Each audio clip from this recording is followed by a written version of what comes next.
Infection, a condition in which the lungs are so inflamed they cannot provide the vital organs with enough oxygen. She died in June 2019. According to the World Health Organization, we have about Guys, there is echo from my end.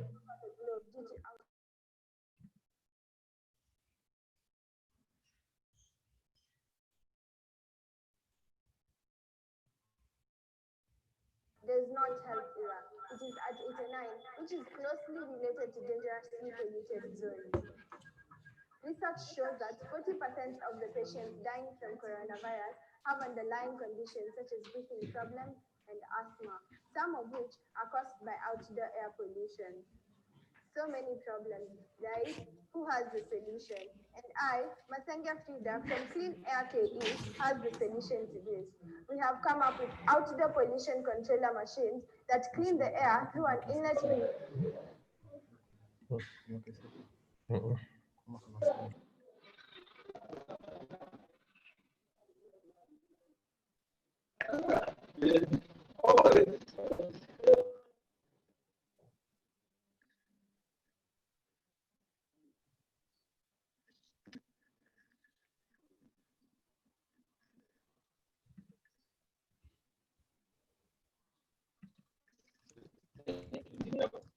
Jimmy, nani alikuwa sijui nimekuja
Hello.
footwear is currently valued at 4.9 billion euros, and our beachhead market are eco-conscious millennials in USA.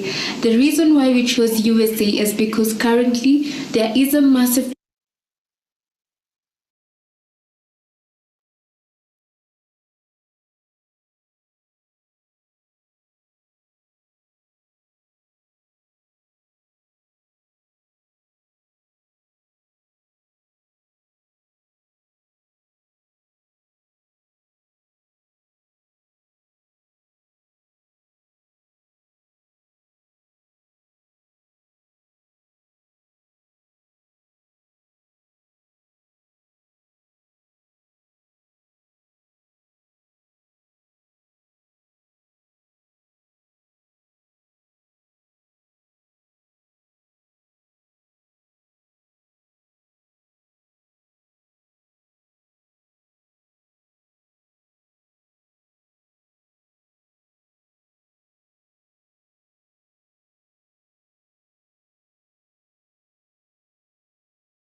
Welcome to this presentation. My name is Clinton.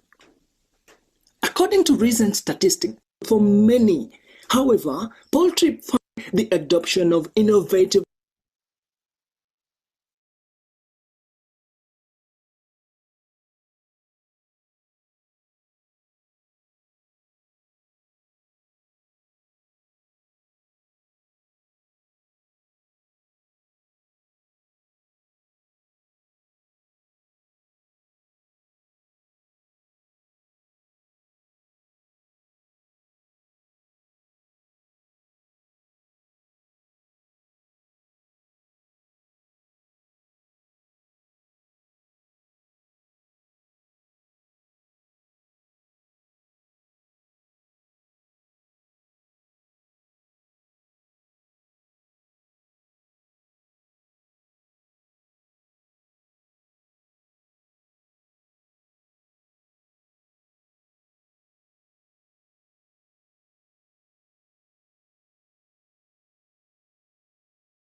Oh.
Ina buffer.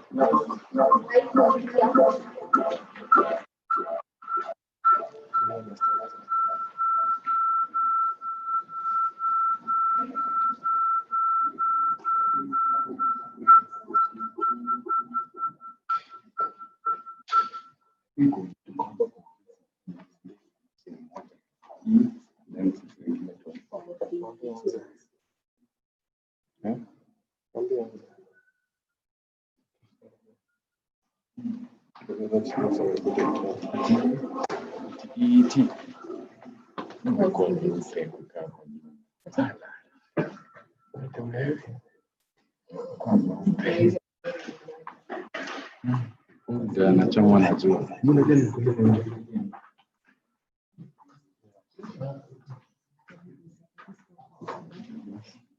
Sijui na click click. Iko sawa. Okay. Look all together as in go for the same. I think it's the so to join 10. Oh. But kwangu inaonyesha sawa.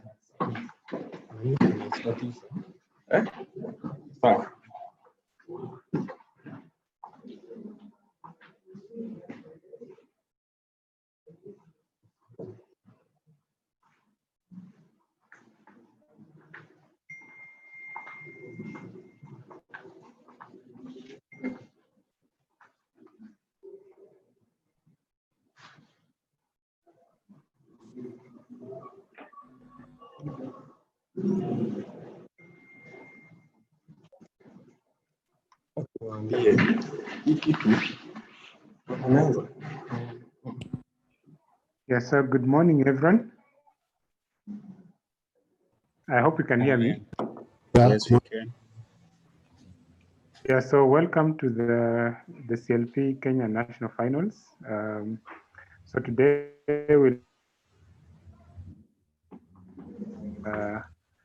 we have our judges also in the house. So just a few rules of engagement that I would want to mention. So for the audience, you can have your videos on, and we'll also expect everyone to be on mute except those allowed to speak. And also, you've seen a message on the chat. You also need to rename yourself so that it's easier for everyone to identify you. So if you are one of the participants, you can start with your team name, then the name. If you're KCIC staff, you can start with KCIC, then the staff name. Then other participants, you can say participant and give your name or an organization. And then for the judges, if you need to ask a question, you can raise your hand and start in question.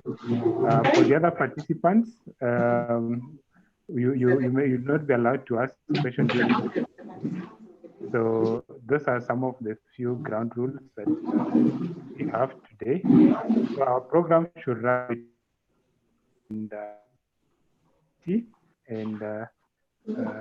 so by 1:30 we should be able to be done. I will be calling the participants, the ones who will be presenting, and you have 5 minutes for your presentation, and then for each participant we have 3 minutes for Q&A. We'll have a short break, actually 2 breaks, around 11:30 and then at 1. So those are the breaks that we'll have, but they will be strictly 15 minutes.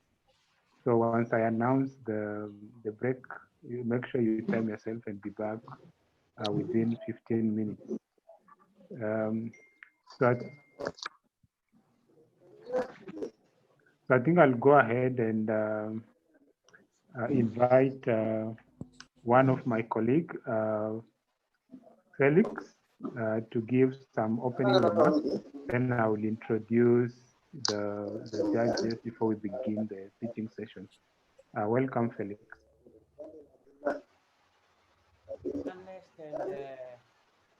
thank you, Casey, all the participants, all the judges, and everyone who has joined us this morning. Today is a very good day for us as we host national finals for the climate competition. Perhaps maybe let me put up a video so that at least people can be able to identify who is talking with. Just to start with is to really appreciate everyone who has been able to make it to the national finals today. It's the first time we are having this event online, of course, because of what has been happening. And so on behalf of KCAC management, I want to welcome you all to this event today. Just a few comments about the program. Well, started as a vision 2014 with a guy called Franz and Auta, and since 2014,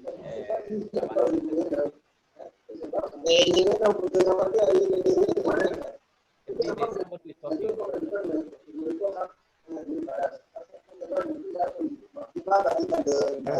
Stanley.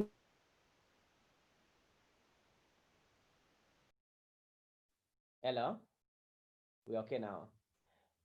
So I was saying that this event started around 7 years ago, and KCAC, through the leadership of our CEO, Dr. Edward Mogai, we were able to bring this competition to Kenya 4 years ago. This is our 4th edition of Climate Launch Fund program. Learning this program in Kenya, and we have been able to support quite a number of companies to be able to come on this program. Of course, I'm sure that the people who are here today, especially the participants, you really understand the flow of activities that has been there in terms of the call. Then from there, you are selected, out of hundreds of companies that have applied. And finally, you are here. You have found yourself among the best 13 companies that here are battling it out for the slots of 1, 2, 3. Who will be representing Kenya in the regional finals in the next 2 weeks, which is taking place on the 14th of September. One of the key things I wanted to put across today is that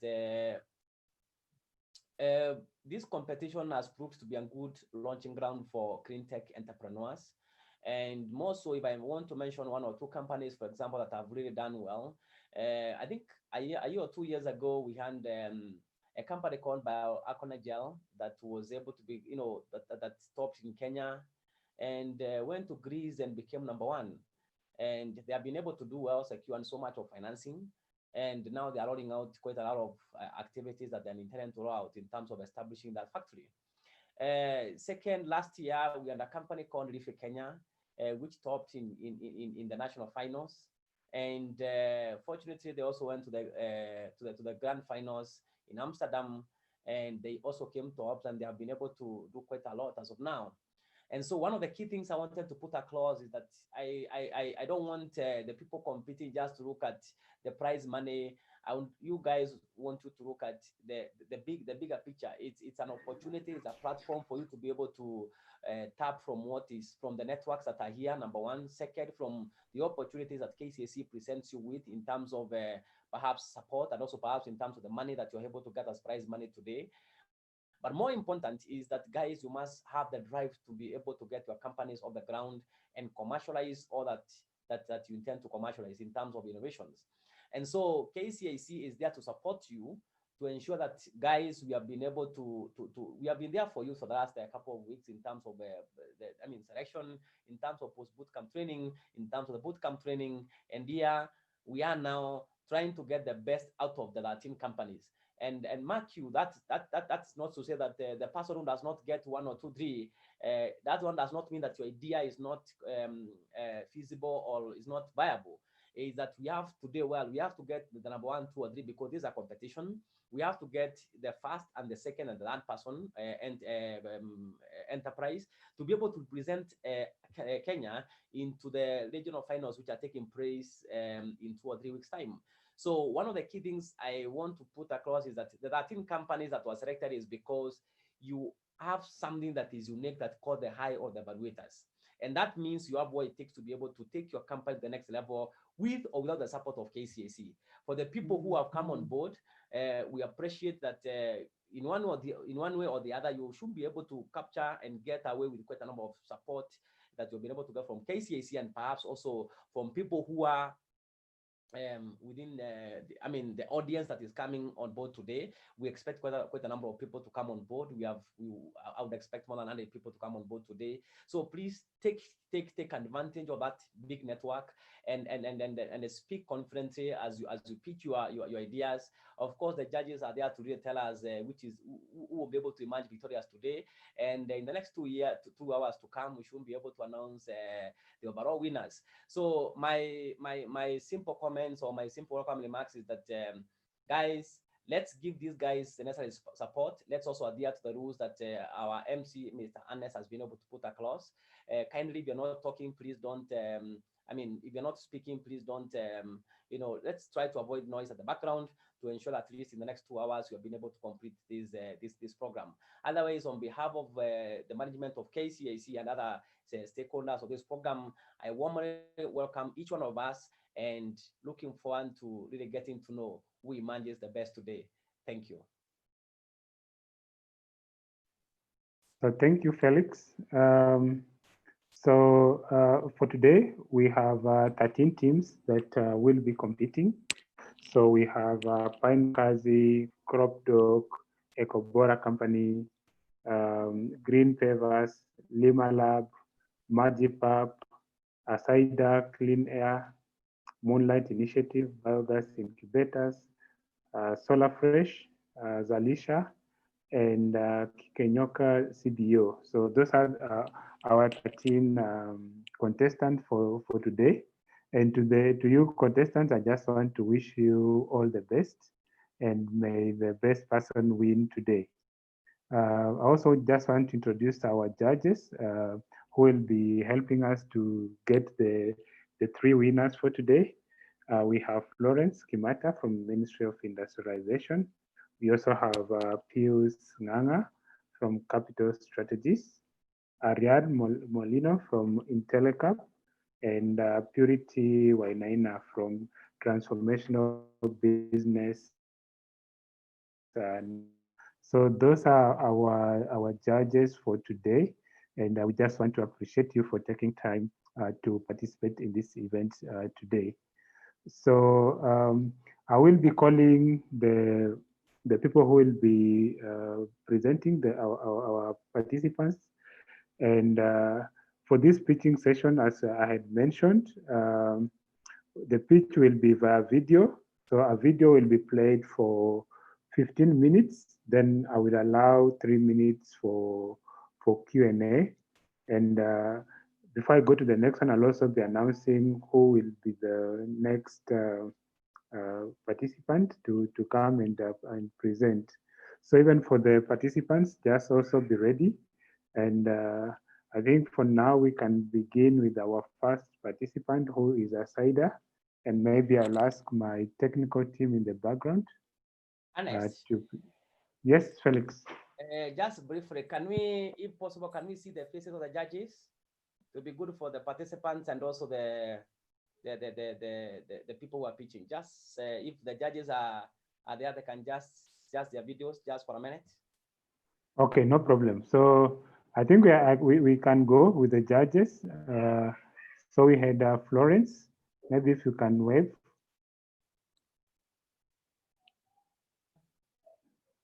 Can we see your video, please, if it's possible?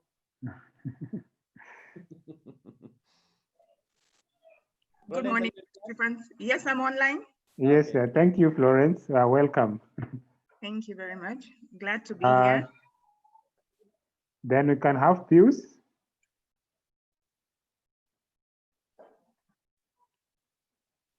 Pius Nganga. Florence, you can mute. Good morning. Yes, morning. wishing participants all the best. Yeah, thank you.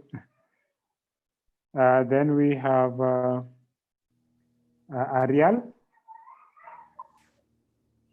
Hi, everyone. Happy to be here today. Thanks so much. Looking forward to the pitches. Thank you. And then finally, Purity. Hi, everyone. It's great to be here and all the participants. Okay, thank you. Thank you, our judges. And we wish you all the best in assessing the 13 participants. I know it's not an easy task to sift through all the 13 and give us the best 3. So I think I'll call upon Insider as our first presenter.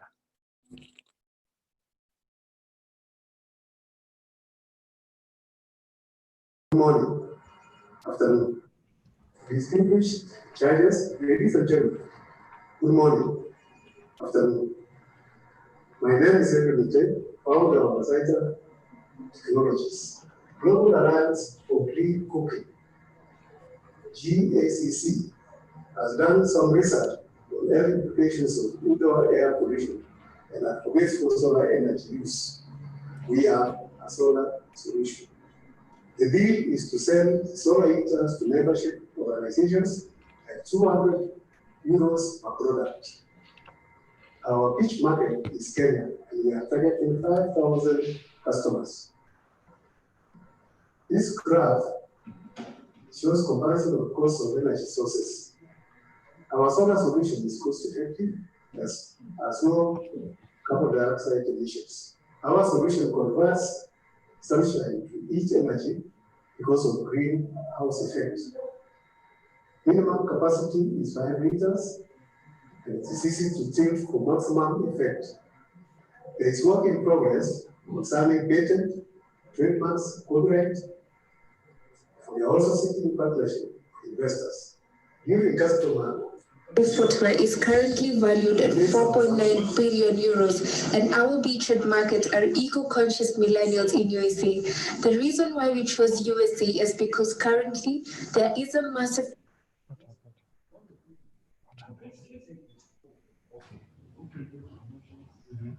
One of them was our customers needed alternative energy sources. Second was they would switch to alternative sources. The results of this interview indicated that the customers needed alternative sources and they thought gas and electricity. These were expensive. In financials, we expect to make a profit of 1.4 million euros a year by the year 2025, based on 20% market share and price of 200 euros per month per product. Key drivers are net price, market share, products per key. The graph you are seeing shows results of a study on emissions of carbon. This is in the journal Environmental Science. Our solution doesn't emit carbon. Our dreams are to introduce affordable solar solution to the market, to achieve a turnover of 4 billion euros and a profit of 1.4 million euros by 2055.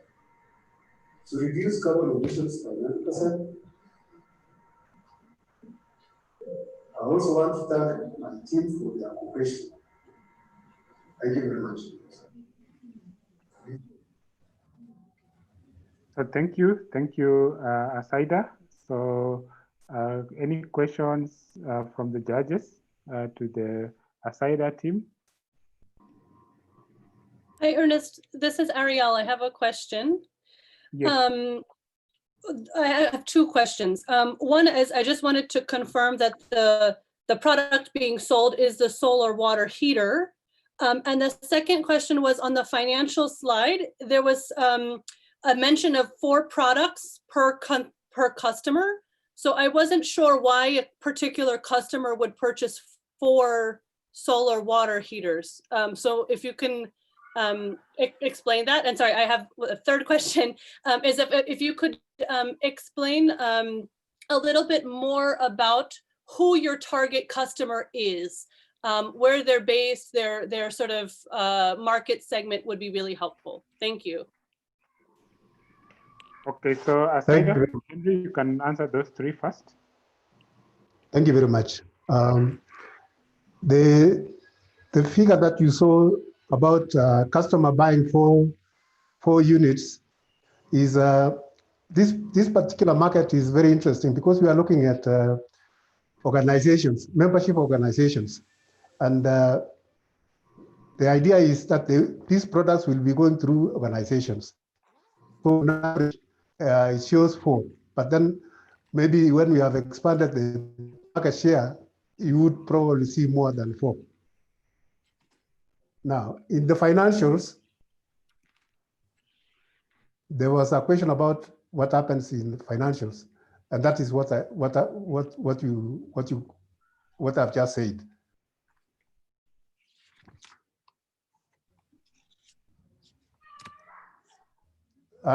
The market, as I have said, is we are talking.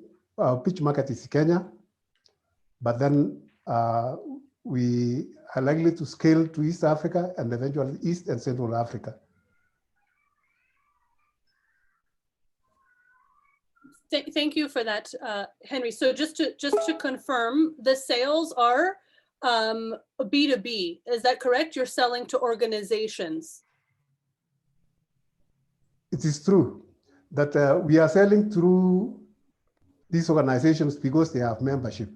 So we approach the particular membership organizations so that the members can know that we have these products and they can request for these products. Okay. Can you give an example of what type of organizations you mentioned 6 interviews with customers. What types of organizations are you targeting? We are talking about SACCOs, which we have a number of them in Kenya. I think there are about 174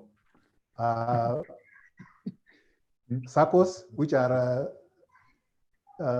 deposit taking. So if we look at those, that number, we expect them to be having so many members. But then in this particular analysis, it shows that we have each member is buying 4 products through that particular membership organization.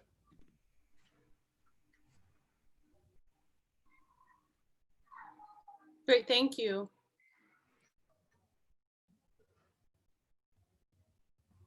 I have a question for Asaida. In terms of the product, you said that it is going to be manufactured by local artisans. You have a prototype. Has it been tried and tested?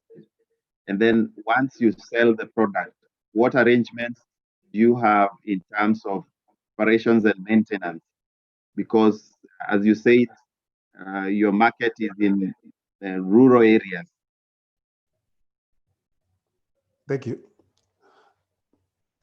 The production facility that we have is near Egerton University, and we intend to engage artisans to manufacture, because what we are using basically is welding, so that it is not high tech. Now, the issue of maintenance, we expect as we develop, we'll be having our own technicians who can assist our customers in the field.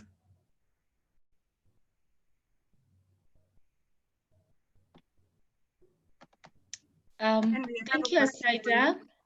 Oh, sorry. Go ahead, Purity. Great. So my question is in relation to the capacity of your solar heaters. What's the capacity, since you're targeting the urban community? So it can warm up to how much, or it can, let's just hear a little about the capacity of your solar heaters. Thank you. Thank you. I've indicated that we are starting off with a minimum of 5 liters capacity. But then the issue is that this particular product can be used repeatedly during the day, and the water can be stored elsewhere.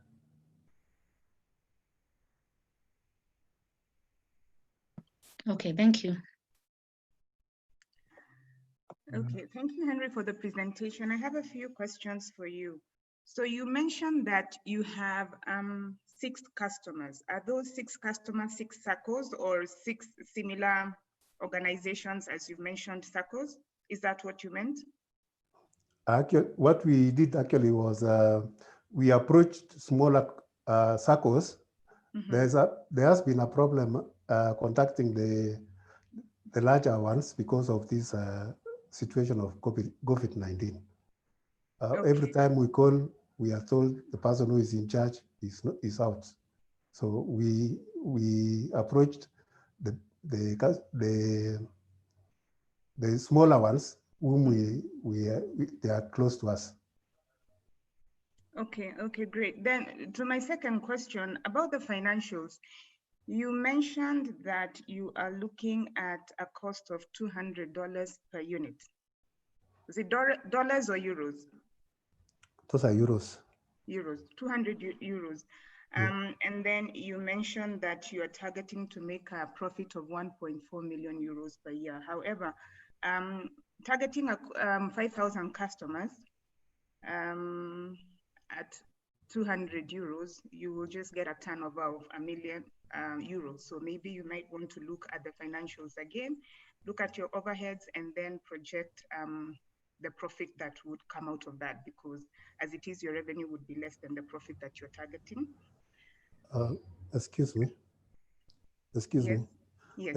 If you look at the financials, Yeah. We would be selling 20,000 units at 200. Okay, maybe I did hear wrong. I thought I heard 5,000. You're targeting 5,000 customers. Those are 5,000 customers. But then if you look at the products per deal, that is 4. So that if you multiply 5,000 by 4, you get 20,000. Okay, thank you. That's clear. I missed that. Then on the profile of your profile and the profile of your 2 colleagues, I needed to see a bit of background in terms of your experience, just to look at how well you're placed, in terms of running this business, in terms of the innovation you have. It wasn't very clear. I know both of them were labeled as technologists, and you said you'll be hiring more technology. So we need to know what's the current capacity of your staff complement. Okay, starting with myself. Yes. I have a background in industry, government, and academia. I worked with one of the pharmaceutical companies in Kenya for 10 years. And I also worked with the media house for 10 years. Then I joined academia for 6 years. Okay. So I quite understand things to do with R&D, marketing, even finance. Okay. My two colleagues are technologists. They have done courses in IT, and they are the ones actually who have helped me to put up this presentation. I'm also trying to bring them up to understand the real issues about products. Okay. All right. Thank you, Henry. Okay, thank you, Henry. So I think we can leave it at that, because in the interest of time, then we can move to the second participant, who is biogas incubator.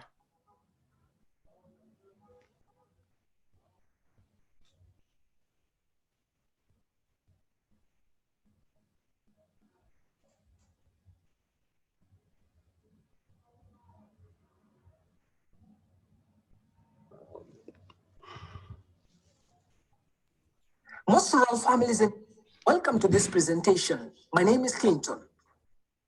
According to recent statistics, agriculture contributes to 25 to 26% of GDP in Kenya, with poultry representing 30% of the total agricultural contribution to the GDP. Most rural families in Kenya, an estimated 75% rear chicken. As such, they contribute significantly to the rural trade, economic welfare, and food security for the people. Chicken rearing is growing in popularity in the peri-urban and the urban regions as well, as it has become a major source of livelihood for many. However, poultry farmers in these regions are faced with a serious challenge of unreliable and unstable electric power supply. The cost of petroleum fuel is also very high. Both factors have made egg incubation costly and unaffordable. As a result, farmers have continued to count major losses as an uncountable tray of eggs spoil and go to waste due to failure to run the egg incubators. Although farmers have tried to use solar incubators to pull through, the alternative has proven unsustainable due to constantly changing weather patterns. We have a solution to this problem. At Biogas Incubator Limited, we bring biogas-powered incubators, which are quite cheap and are affordable for many farmers. We sell incubators at a rate of 750 euros. Therefore, we bridge the protein gap and alleviate food insecurity, especially during the ongoing COVID-19 pandemic era. In the recent past, the government of Kenya has been promoting the adoption of innovative methods of farming to reinforce the food security, which is also one of the pillars of the Big Four agenda. Kenya produces over 21,600 tons of poultry meat, worth 4 billion shillings and 1.3 billion eggs valued at approximately 11.2 billion annually. Nairobi, therefore, is our beachhead market, as it has most poultry industries. At the global level, our primary target is the United States of America, since it is the leading consumer of chicken in the world. Biogas incubators are very cheap and convenient for our customers and are fully automated. We provide biogas backpacks and offer a convenient way of payment that is available and easier to adopt by our customers. How do we manufacture these biogas egg incubators? We manufacture them using scrap metals and also locally available materials. We make incubator frames and feed them with a generator that uses biogas as its source of energy. The incubator has an inlet that receives biogas, which is then burnt in the combustion engine of the generator, turning it into electric energy that runs the incubator. Egg turners and egg setters have also a computerized system. We have served 15 men and 15 women in Homa Bay Community Market, whom we also interviewed. And they did not have a reliable electric power supply to sustain their egg incubators. By making available the egg incubators to these farmers, we empowered them to buy our biogas-powered incubators, as ours were very cost-effective. The farmers were also in need of energy sources that could not pollute environment. We addressed the very concerns of stable and reliable system of egg production and egg incubation. It was also economically viable option for poultry farmers. Our projected annual profits stand at 526,750 euros with a 70% market share. Poultry production system emit a total of 262,744 tons of CO2 emissions per year. That is the current solution.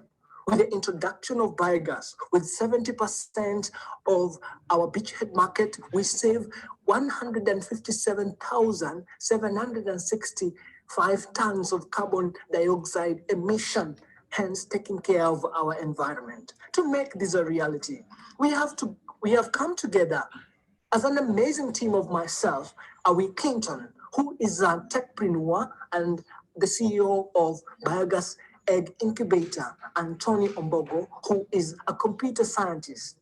We thank you for your time. Until next time, it's goodbye from all of us. Welcome to this. Thank you, Clinton. So I'll invite judges for any question, any clarifications to the participant.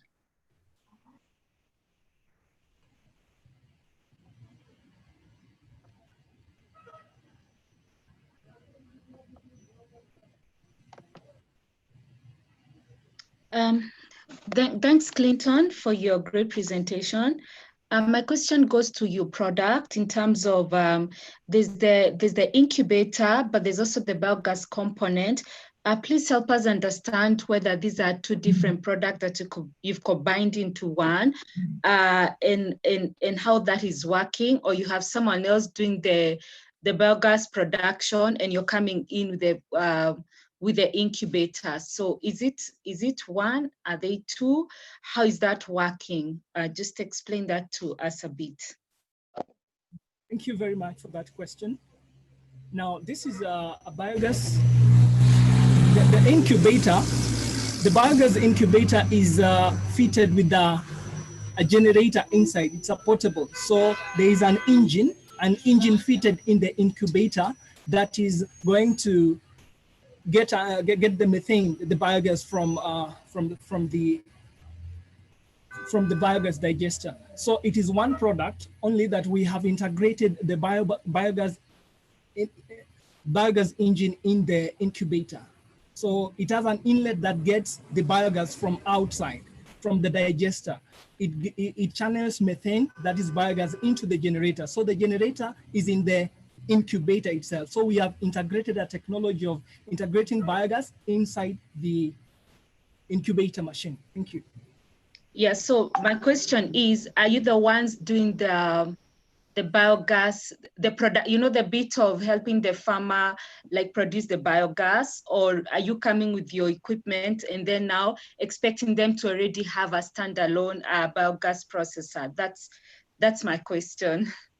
Oh, thank you. I get you. We are manufacturing biogas egg incubators, the equipment. Then we take it to companies. Then we empower them to build biogas digesters, which are going to run our systems. So when you go to a client, so do you go with the both products? So you tell them this is our biogas incubator, but we are also in partnership with whoever else is supplying the biogas digester. Is that how it's working? So that means you're in partnership with someone else supplying the other part? Yes. Okay.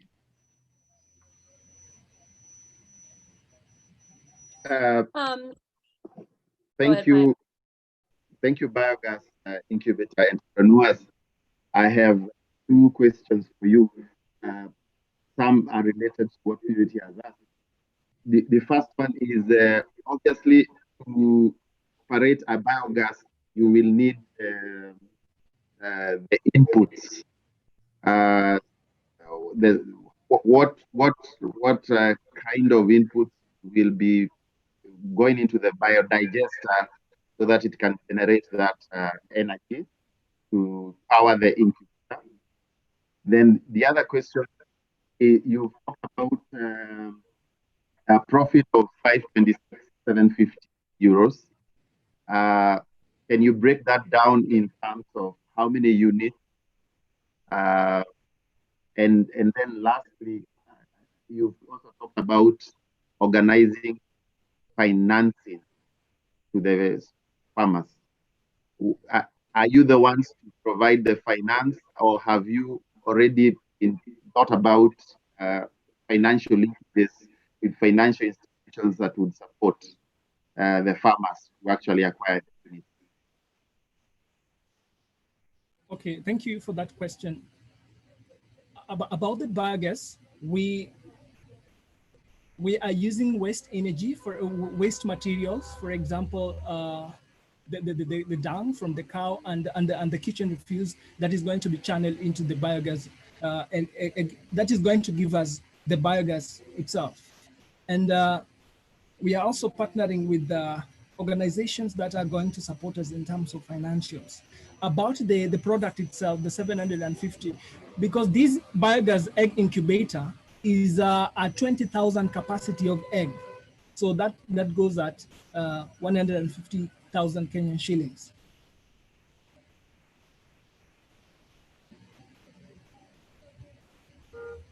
Yeah. Financing. Yes. What arrangements are you having in place? You mentioned that you're going to provide financing. Right. We have also made arrangements to subsidize on the cost of selling biogas incubators to poultry industries that need the biogas incubators. So we are going to subsidize on the cost. And I think, did I answer your question?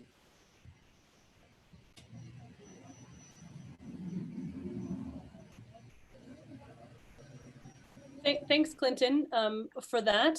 And yeah, I think the sort of concern around financing is that if you are offering the financing yourselves, that really limits your capacity to scale, because all of your then assets are tied up in unpaid units. So I think that's where sort of the recommendation to partner with a financing institution so that those outstanding loans are on their books rather than yours. So when it comes to actually raising money, that you're working with another financial institution on that. My question is really around, aside from the emissions that you mentioned, as the biogas obviously saves CO2 emissions, what's the argument for this over traditional or more conventional incubators? Does it save money for the client in the long term? Is it more efficient? And if so, how much so? Thank you.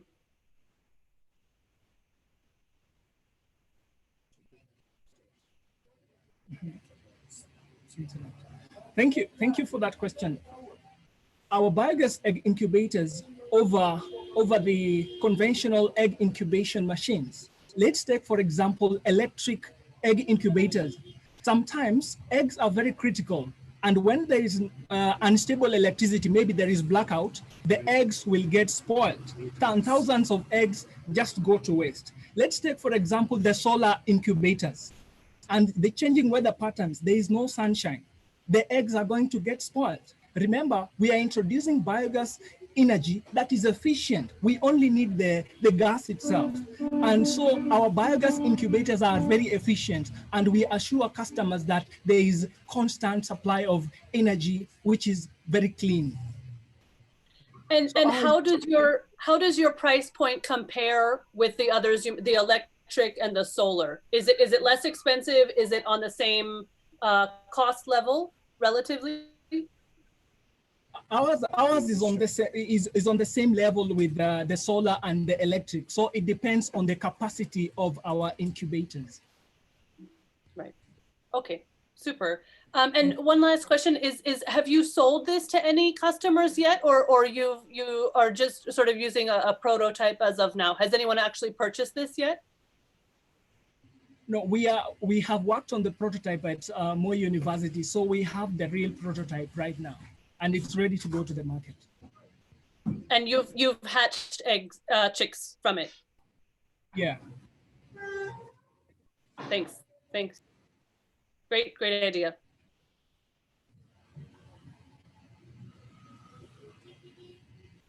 Any other question? Or if there's none, we go to the next one.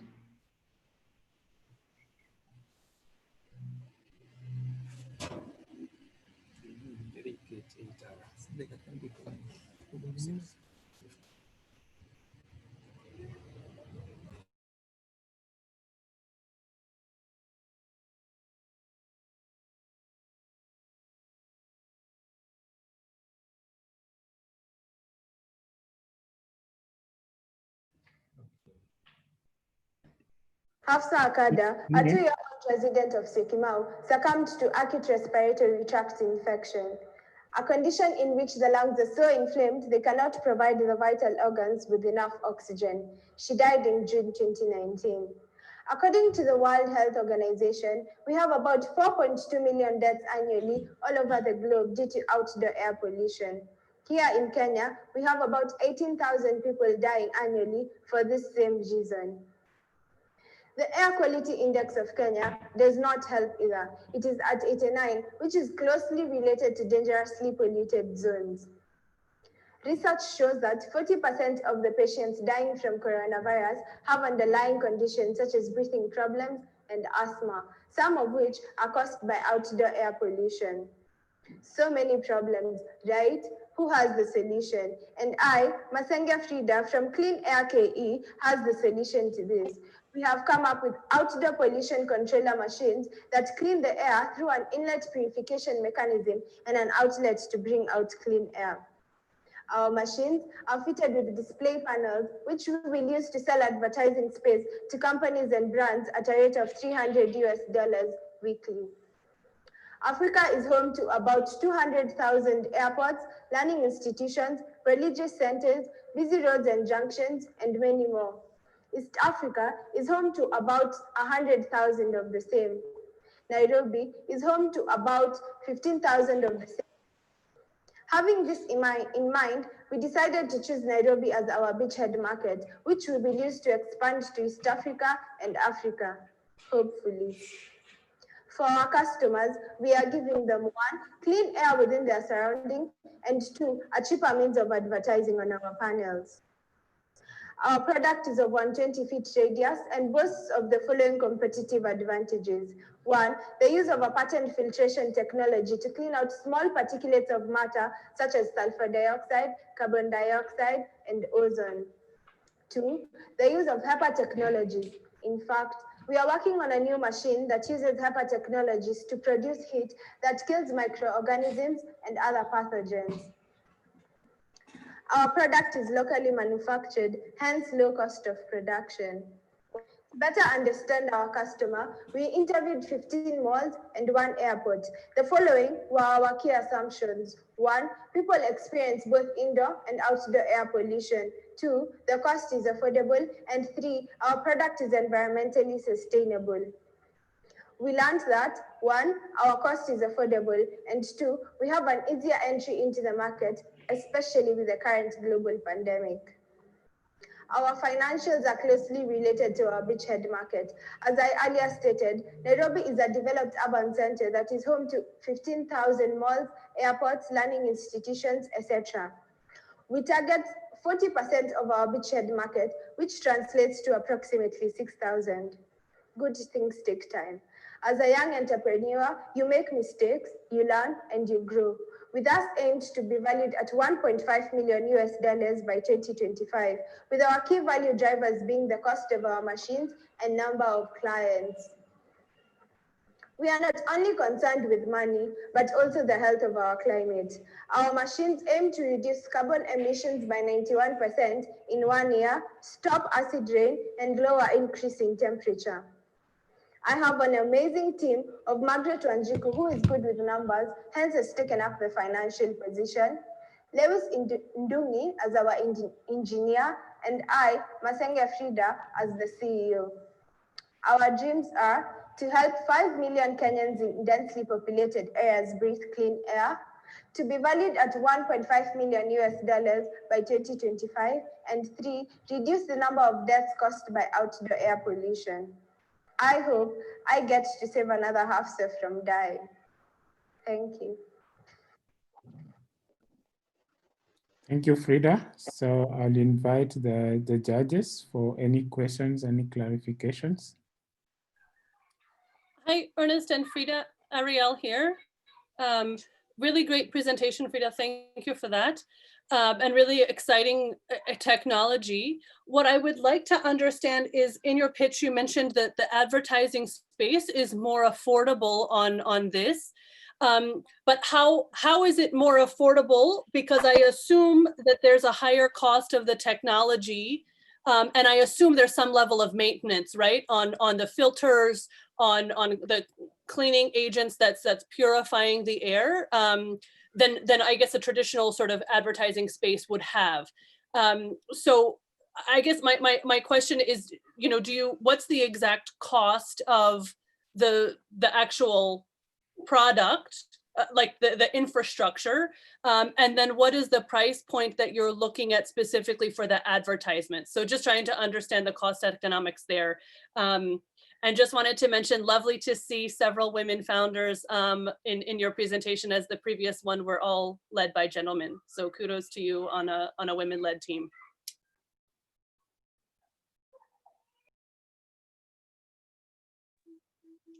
Thank you. Our